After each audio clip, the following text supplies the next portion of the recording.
Yeah, I don't think Mother knew about this.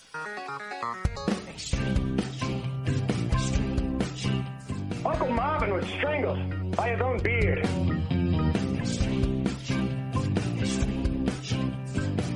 Yeah, you never saw it coming.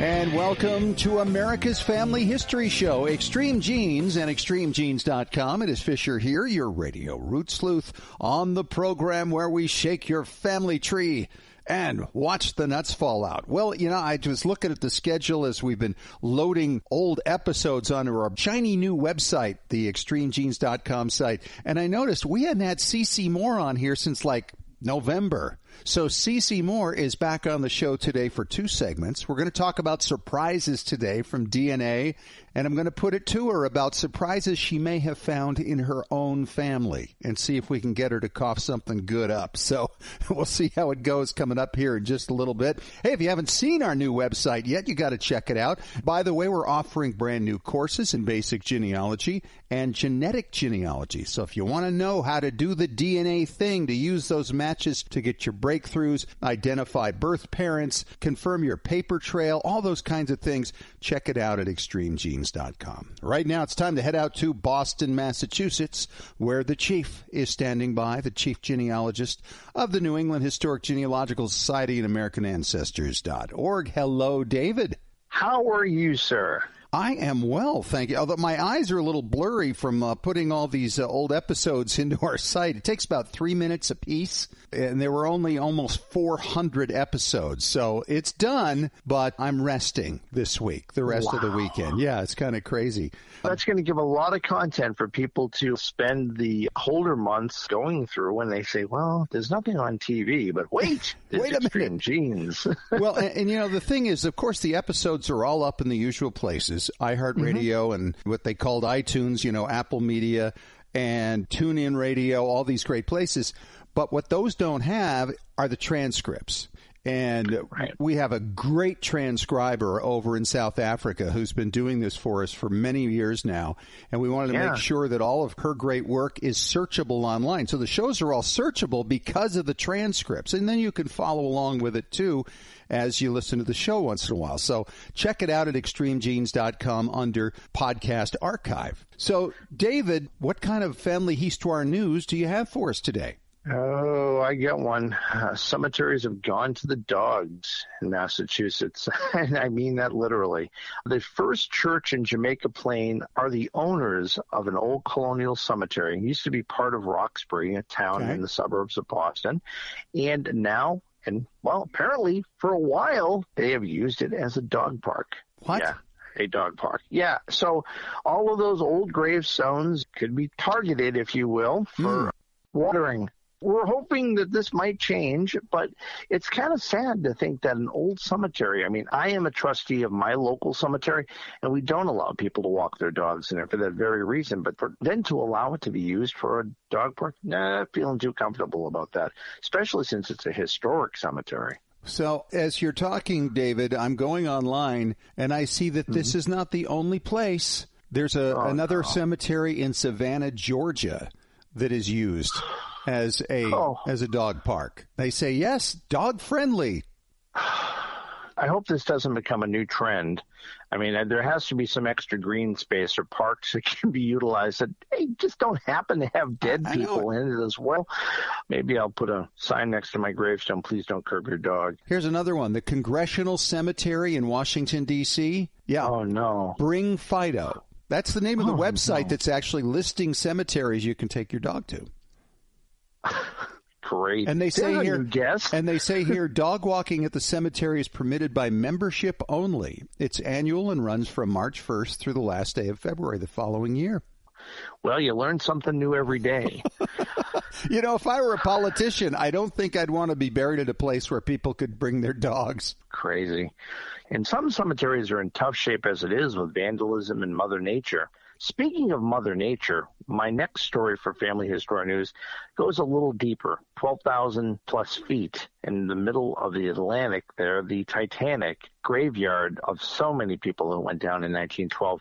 The Titanic herself is actually deteriorating faster than they thought due to salt water and bacteria. They're now sending expeditions out every year to look at the Titanic just to keep track of the deterioration. Isn't it crazy that Robert Ballard finds this in the mid-'80s in pretty darn good shape? And now here it is. It's been 40 years since then, and it's just absolutely deteriorating at this quick rate. It makes you wonder, what has changed?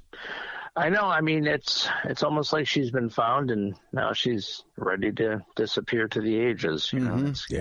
Well, archaeologists never cease to amaze me. And, there are always some weird finds here, there, and everywhere. But we did talk about a city that had an underwater port near Alexandria, Egypt. Yeah. And now this archaeological site is bearing fruit, literally. 2,400-year-old fruit found in wicker baskets. I'm not sure I'd want to eat it because that's really over-fermented. Even if it's discounted?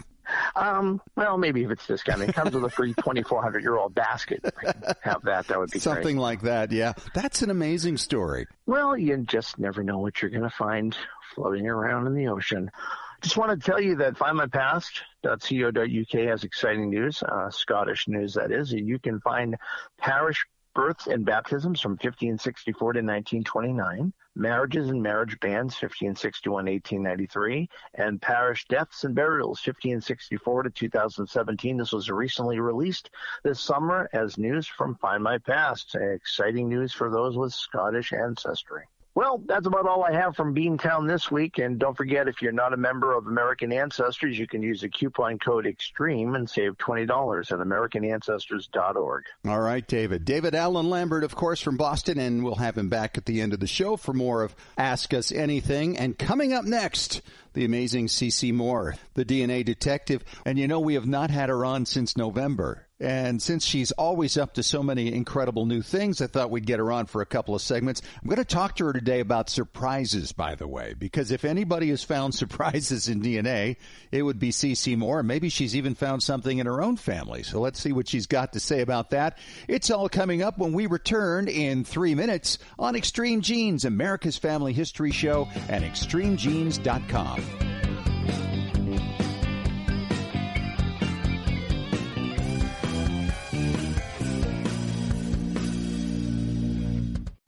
Unknown parentage, lineage society membership, building your family tree, leaving a legacy.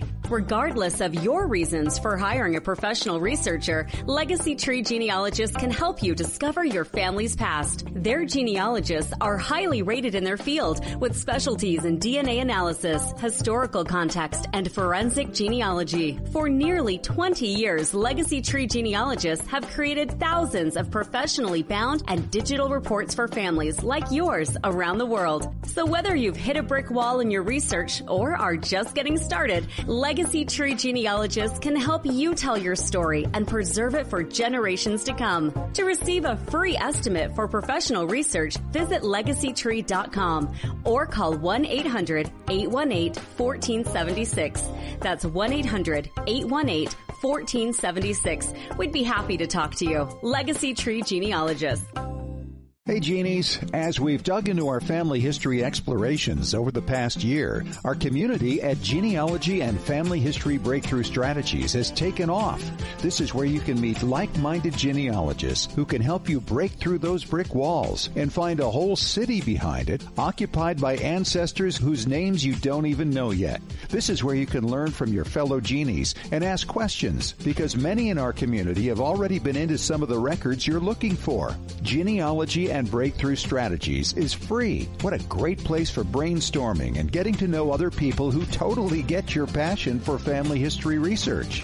If you're looking to take the next step in sharpening your skills, here's a great chance to learn from others and give back in areas you've already become expert in. So join us. That page again is Genealogy and Family History Breakthrough Strategies. It's a long name, but we cover a lot of territory.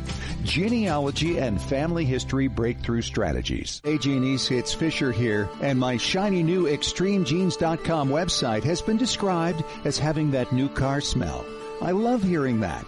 Having been with you for over 8 years now, it felt like time to help out listeners and followers who need to know the basics of genealogical research, as well as how to understand your DNA test results, and to be able to put them to work for you, breaking down brick walls, identifying birth parents, locating new cousins who may have photos and information that can't be found anywhere else, and verifying your paper trails. Yes, DNA can do all that, and I can show you how. Check out the all-new ExtremeGenes.com website and download the free Genealogy Strategy Roadmap and the free DNA Starter Guide. Then, if you like what you see, you can take those next steps to sign up for the video courses that you can watch at your leisure. I'll take you through all the basics, step by step. Find out more now at ExtremeGenes.com.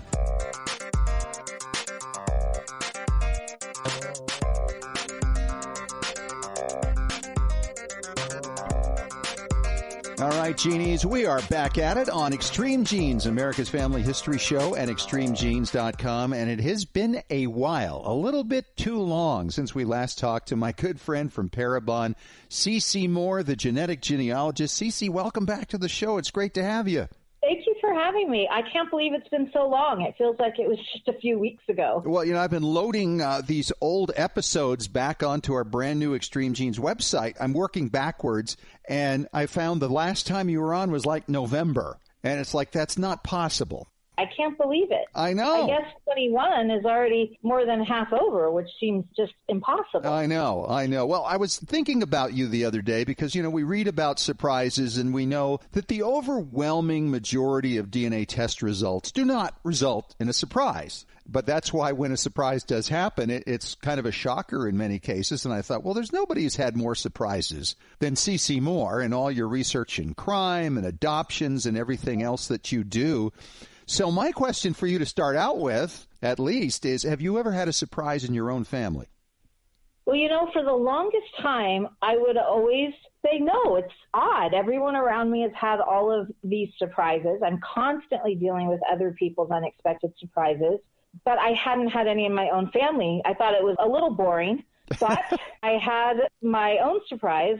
I was thinking it was boring. Maybe I should have just thought it was a good thing, because once you do have it, you realize how emotionally disconcerting it can be for yourself and other family members.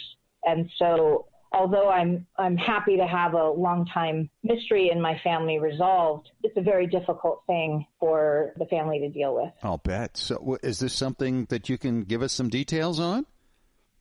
Well, I've never shared it with anyone outside my immediate family before, but I guess it's about time. It's certainly an interesting story. I grew up hearing that my maternal aunt had a baby possibly kidnapped at birth. Oh, wow. So any of us involved in adoption have probably heard this story where a mother-to-be is put under during labor, and she wakes up and is told her child died. But yet they are unwilling to supply that child's remains for burial and a funeral. And I had heard this as long as I can remember. And I think it's something I've carried with me all these years, and has probably impacted my work to a certain degree. But we never knew for sure. Did it really happen? She believed very strongly that it had. My grandparents felt that it had happened, but we just didn't have any evidence or any way to unravel it. My aunt had tried to do it herself. Her oldest daughter had researched it. I've been researching it for a couple decades with no success. Wow. And so it's been this thing in my family that maybe I have a first cousin out there, an unknown first cousin. We all got tested, my aunt and all her children and all my family, and kind of hoped maybe somehow that would lead to resolving this mystery, but we didn't even know if it really happened, so it's a very difficult thing to research. But what's so amazing about this is the career path you took was perfect for this kind of research. It involved a family, it involved DNA, and involved potentially a crime. Amazing. I mean, who better to look for this than you? Yeah, but I don't even look at my own results hardly ever. I'm so busy working on everybody else's results that I rarely even peek at my own. But I was putting a PowerPoint together for something and needed an example. And so, of course, I went into my own account to do that. And I noticed a match I hadn't seen before that shared quite a bit of DNA with me. Not so much that I thought, oh, there's a adoption in my immediate family, but enough that it caught my eye. So how could this person be related? I found that this person also matched my mother's side. And then when I ran shared matches and looked at genetic networks, I saw that this person actually matched both of my mother's parents' sides, which was very odd. Wow. So my grandmother's 100% Finnish, and my grandfather had deep roots in the United States, going all the way back to Jamestown. So these are really diverse families, and yet this new match was sharing DNA with both my Finnish relatives and my Proctor relatives. So, my mom only has one sister. She had 3 siblings that died right at birth or shortly thereafter. So at first I'm thinking, wait, did one of those siblings actually survive? Okay. No. So it has to be through my aunt, because that's her only surviving sibling that lived to be old enough to have children. So then I thought, well, maybe one of my first cousins placed a child for adoption. That didn't seem to be the case. It sounds to me like you were kind of avoiding the obvious question in your own mind as you were going through this. Yeah, I didn't want to jump to conclusions. It was obviously the first thing I thought when I realized this person shared DNA with both my grandmother and grandfather, but I wanted to rule out all the other possibilities. Sure. It's a natural thing to do, but you would also probably look at this and think, almost too good to be true for kind of a family myth that may or may not be the truth. Yeah, and this person was very young, only about 20. And so this would be a number of generations removed. So it wasn't really obvious. Mm-hmm. And I couldn't quite figure it out. So I reached out to this person and got his family tree information. I built it out. None of it matched my family. And I asked him if he would allow me to view his ancestry DNA results, and he did. Okay. And so I started grouping everything, and I found that I could connect to his mom's side, but not his father's side. So what's going on there? Okay. So I built a genetic network that connected to my family, one that connected to a French-Canadian family, and then one that connected to a Moore family, not related to my Moors. And I built those out and found that one of them connected to my aunt's former husband. That was your aha moment then? Well, it was, except that she had 2 other children with that husband. So I thought, well, maybe one of them placed a child for adoption still, right? Yeah. But then I traced that last genetic network down to a woman in Washington State who married a man born on the exact date my aunt had always said her child was born. And when I pulled up his picture, he had bright red hair, just like her daughter from that same marriage, who would be this child's full sibling. And unfortunately, we missed him by 2 years. So what I pulled up was his obituary. And it gave his date of birth. It had his picture. It was very clear to me that he was my aunt's missing child. Oh, wow. So this was actually 2 mysteries in one, because the person who originally matched me, turned out his father was not his biological father. Okay. So I not only solved our family mystery, I opened up a new unexpected surprise for him and had to break it to him that his biological father was actually my first cousin once removed that I'd never met, because it was the son of this missing child. Oh, wow. That's the worst, though, isn't it, to have to tell somebody their dad wasn't their dad? Yeah, unfortunately, I've done it many times before, but this was different. It's my own family. Yeah. And it is my aunt's great-grandson who had just had his own child, so it meant she had a great-great-grandchild. So she had 3 grandchildren she never knew. She had great-grandchildren and even great-great-grandchildren. Wow. When I told my aunt this news, unfortunately the timing wasn't great, because her oldest daughter was dying from Lou Gehrig's disease.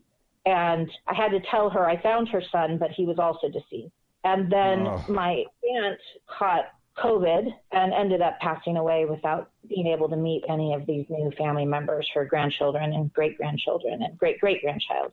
So it's pretty devastating, actually. Wow. You know, I mean, the timing on all of this is just horrible. Yeah, I mean, I personally have been searching for this person for 20 plus years. It's one of the first things I tried to do when I got involved in genealogy. but I didn't know if the date of birth was going to be right, if they had changed it because child had been stolen from her. I didn't know if it was a boy or a girl. They had said it was a boy that died, but we didn't know if they changed the gender. I've seen that in so many cases I've worked where mothers have been told their child died and in the wrong gender. They changed the date of birth slightly. And little did I know he was out there with that exact date of birth, with that bright red hair that would have given him away if I could have found him sooner. I mean, it's good in a way it's resolved, but it's also pretty devastating. I mean, that's why I haven't posted about it. I haven't talked about it. I haven't introduced my new family members on social media yet or anything, because it's all happened at once, and it's been a lot to deal with. Well, with all the surprises you've dealt with others, how has this impacted you? Tough. And it's really not about me. I know, but you're the one who found this and solved this within your own family, and suddenly it's much more personal than anything else you would have done professionally. Yeah, and I'm used to, having some emotional distance. As much as I care about the people I help, I have to keep some emotional distance to be able to do what I do. Of course. It's an odd situation because I had to tell somebody their father wasn't their biological father. And then I had to explain to this family that their father was kidnapped from my aunt at birth. Then they asked me how I figured that out. So I had to explain that one of them had a child they didn't know about, which normally I'm not in that position. I usually have the person whose DNA it is do the reaching out. And I had to explain. They said, well, none of us have DNA tested and none of our children have DNA tested. So how'd you find us? Well. Oh, boy. So it hit me harder than I thought. I wanted this solved for my whole life. I've lived with it my whole life as long as I can remember. I would think I would be more happy about it, but it's pretty devastating. It's devastating to miss him. It's devastating for his full siblings that never got to meet him, and then their mother died. So it's pretty upsetting, but I know I'm not the one who's probably affected the most by it. No. Wow, CeCe. Well, thanks for sharing that with us here on Extreme Genes and with everybody listening. That's pretty powerful stuff, and it's amazing how complex it can get, isn't it? Yeah, and I tried to make this as succinct as possible. It was actually even more complicated in the entire story than I can tell you. I would imagine. Well, let's take a break here, and we'll talk about some of your professional work here when we return. Coming up in 3 minutes with CeCe Moore on Extreme Genes, America's Family History Show.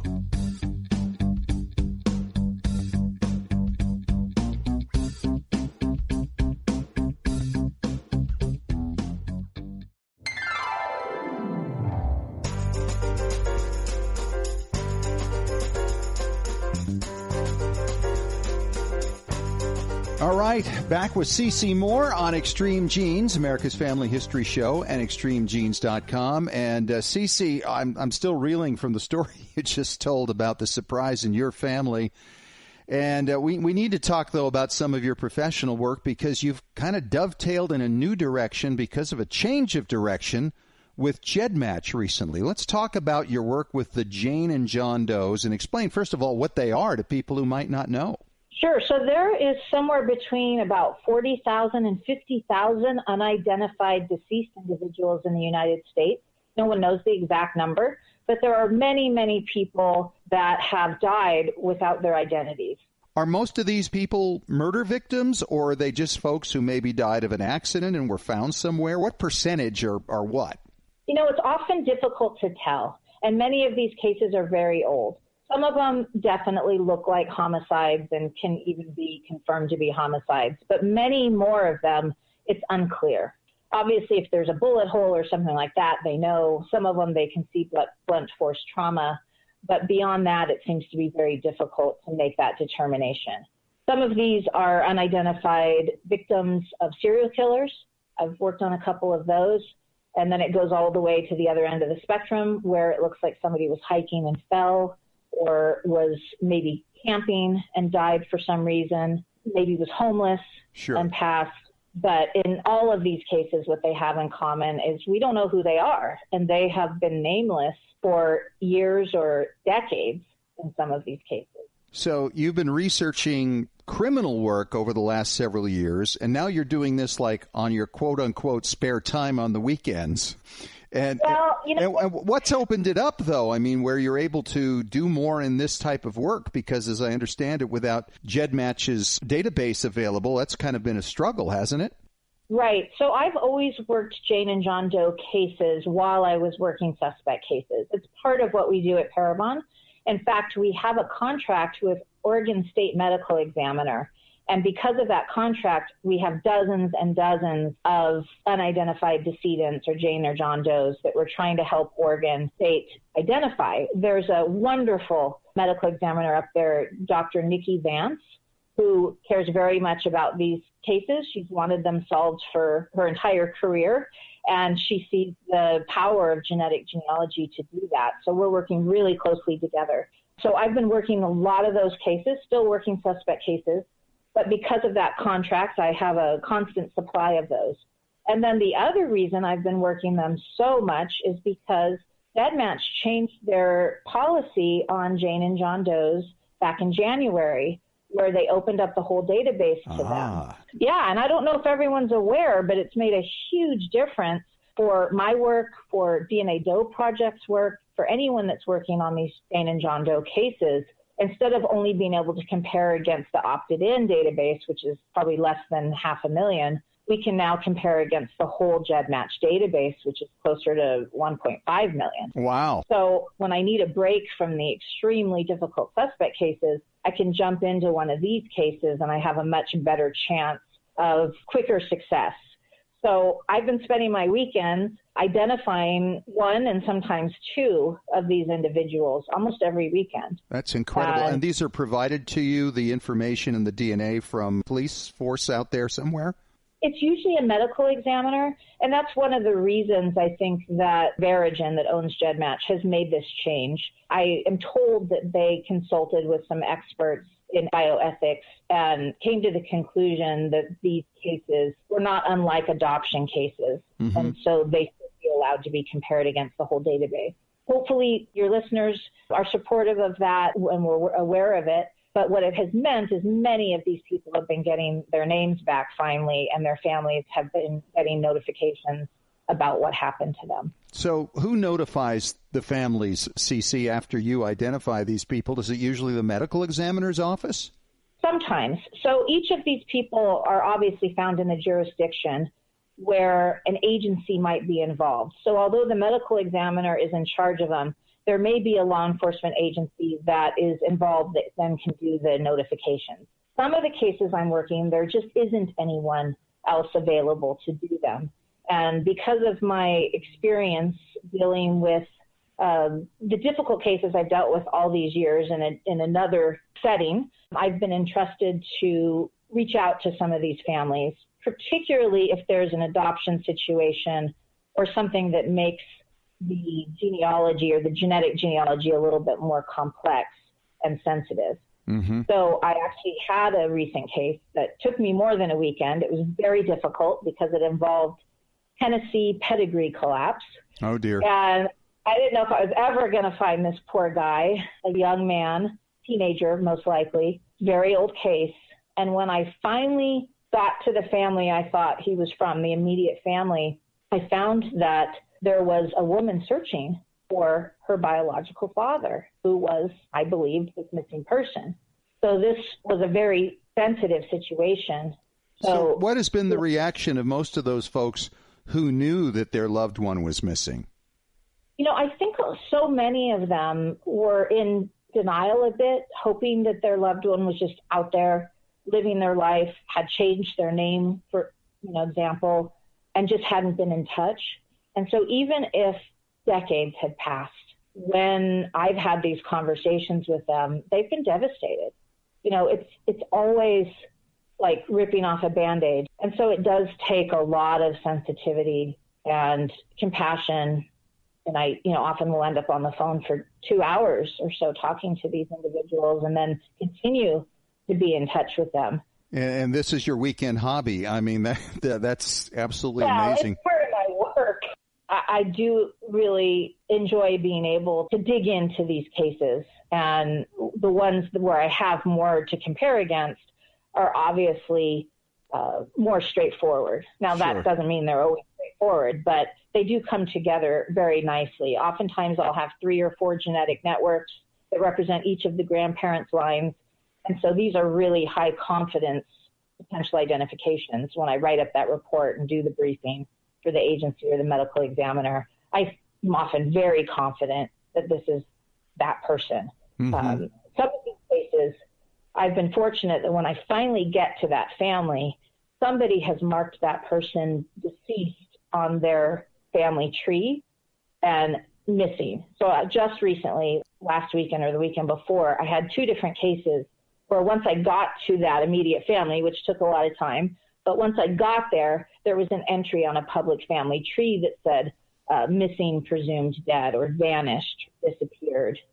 And that's very helpful. So satisfying, isn't it, CeCe, when you make breakthroughs like this, and it never gets old.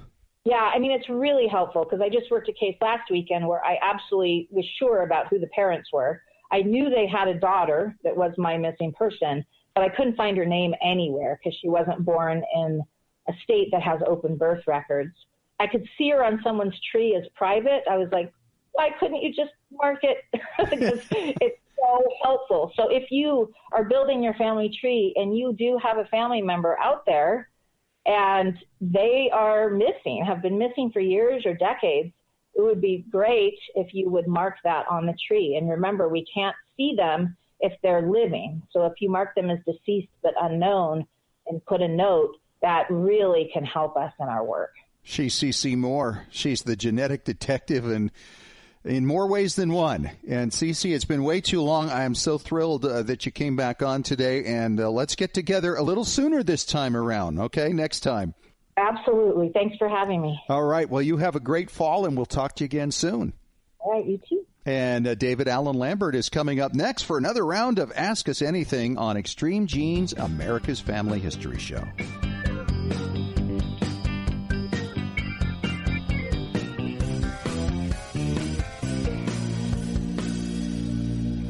Genies, Ancestry.com has just released an important new database, and it's free. It's the Freedmen's Bureau Bank Records and the Freedmen's Bureau Marriage Records. These records are a game changer for African American research. For the first time, searches for ancestors among these records can be done solely within these 2 databases, making discovery easier than ever before. Every name in these mostly post-Civil War records has been indexed. We're talking 3.5 million names, and they often include the names of parents, siblings, children, former slaveholders. They commonly provide ages, marriage information, and so much more. In some cases, you can read in their own words some of their stories as well as their post-emancipation ambitions and challenges. If you've been hesitant to seek out your African American ancestors because of the pre-1870 research challenges, now is the time to see what information is waiting for you right now for free. Only at Ancestry.com.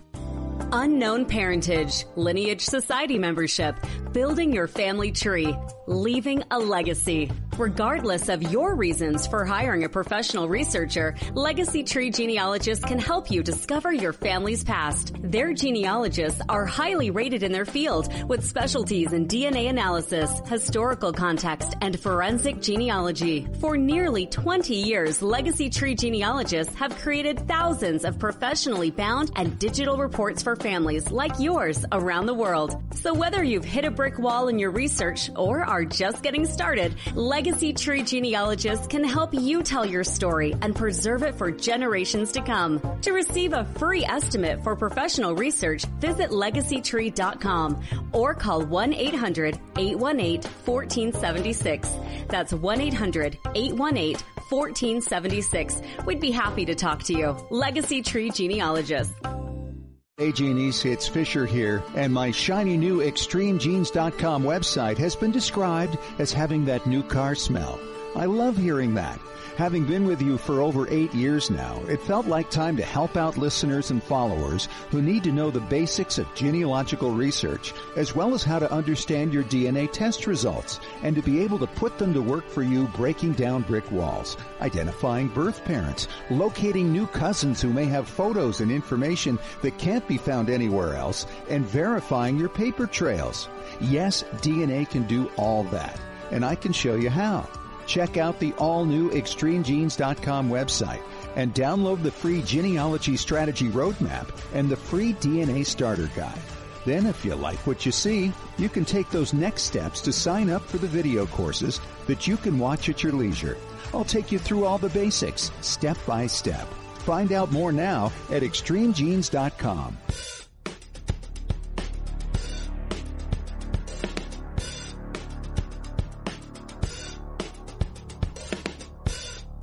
All right, we are back for Ask Us Anything on Extreme Genes, America's Family History Show at ExtremeGenes.com. And David Allen Lambert has returned.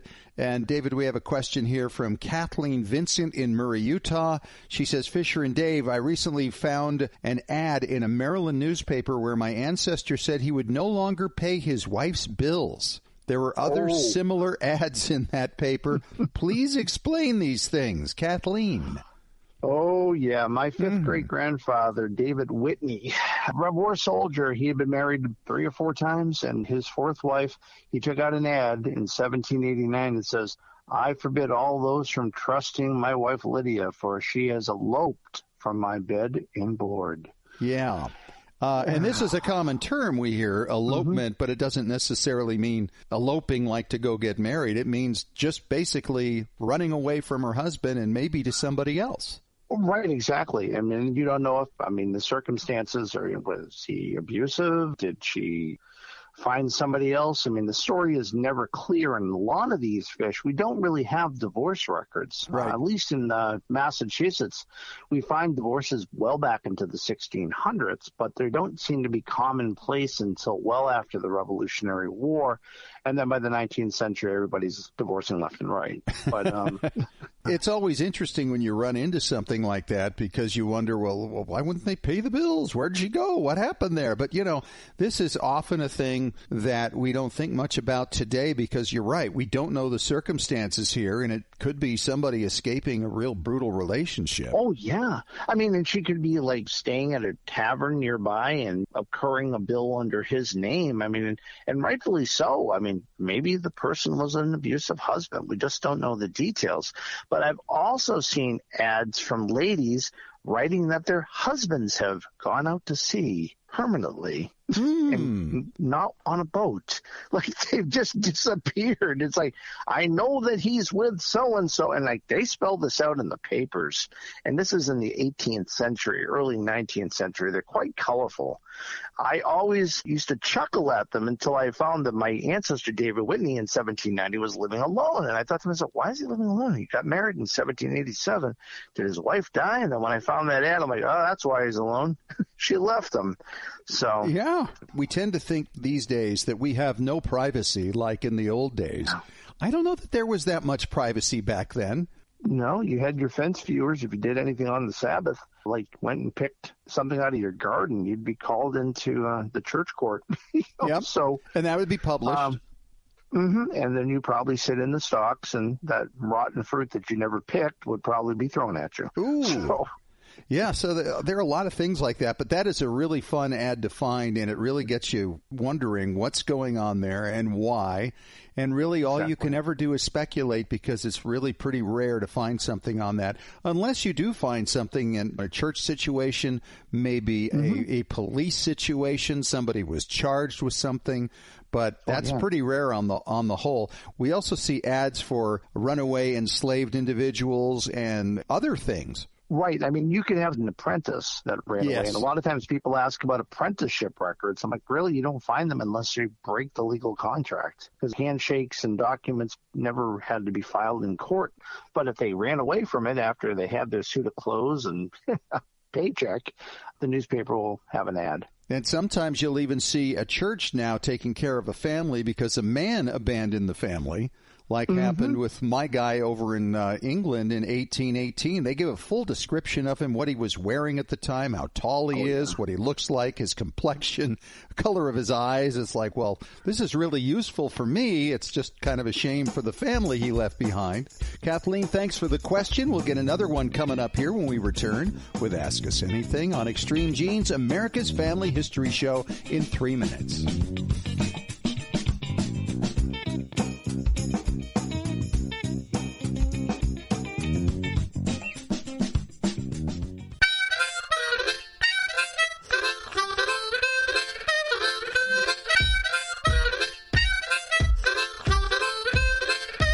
All right, final question this week for Ask Us Anything on Extreme Genes, America's Family History Show, and ExtremeGenes.com. Fisher here, David Allen Lambert over there. And David, this question comes from Rainey Smith in Kansas City, Mo. She writes, hello, I am new to genealogy. I found a 19th century autograph album that was kept by my great-great-grandmother. Do you have any suggestions about how these names can tell me something about my family? Good question, Rainey. Boy, let's get started on this, David. Oh, let's see. This is a wonderful piece of family history because associate research is where you can really get the most. First off, when was the autograph album done in the 19th century? When your ancestor is in school? Do they look like their signatures of children or versus, say, an adult? Maybe they were a member of, like, a club? Well, maybe there's a date on some of them that'll give you an idea. Right, exactly. And then you start looking at, well, the basic part. Again, you're new to genealogy, so the U.S. Census. So there is no 1890 census to speak of, but say 1880, the 1900. You might start looking at some of these names and seeing geographically where they're in the same vicinity where your family was living, or especially the one that kept the autograph album. Well, and you might discover that, especially if you get into town histories, that your great-great-grandmother was part of a group or society or association with some of these other people in it, maybe even a church group. That's true. I actually came across one I bought years ago at a yard sale, and it was early 1900s, but she was a school teacher.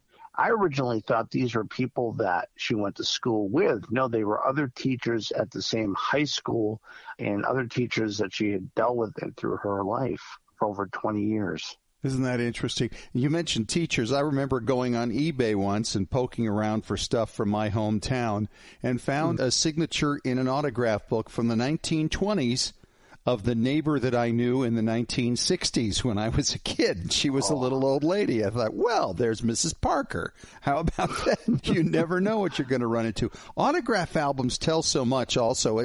It certainly suggests that your ancestor was socially engaged and obviously wanted to remember these people, and she really enjoyed people, and that's helpful there. And you would imagine if they're just ordinary people, that these are associates. It could also be that they were significant people in the town that she was from. That's true. And, there could be people they went to church with. They may have been in a fraternal organization or maybe, Daughters of Union Veterans or something like that. It's entirely possible. Sometimes you get clues when they sign their name. Sometimes they put where they were living, or they might have some catchy little piece of poetry. And who knows, you may have a famous signature in there. I love telling the story about the one I bought for $3 because I bought it was a camp up in Maine. The girl had lived in my hometown, and they must have cleaned out the house or something after she died, and it ended up with an antique dealer. Apparently didn't look very well because, as I told you before, tipped in 4 photo corners as a signed card authenticated of Amelia Earhart. Wow. Not bad for $3. $3. $3. Well, and here's the thing. As a beginning genealogist, this is just one little tool in helping learn the stories of your ancestors, but it's a good one. So congratulations on that. But also look at the other records as well that might be out there that can paint an even broader picture. So we appreciate the question. And, of course, if you have a question for us, you can always email us at askusanything@extremegenes.com. David, thanks once again. We'll talk to you next week. I look forward to it. And thank you for joining us this week. And if you missed any of the show, of course, the amazing surprise revealed by CeCe Moore. If you want to hear it again or you want to share it with a friend, of course, catch the podcast on Apple Media, iHeartRadio, TuneIn Radio, Spotify, ExtremeGenes.com. We're all over the place. So thanks for joining us. We'll talk to you again next week. And remember, as far as everyone knows, we're a nice, normal family.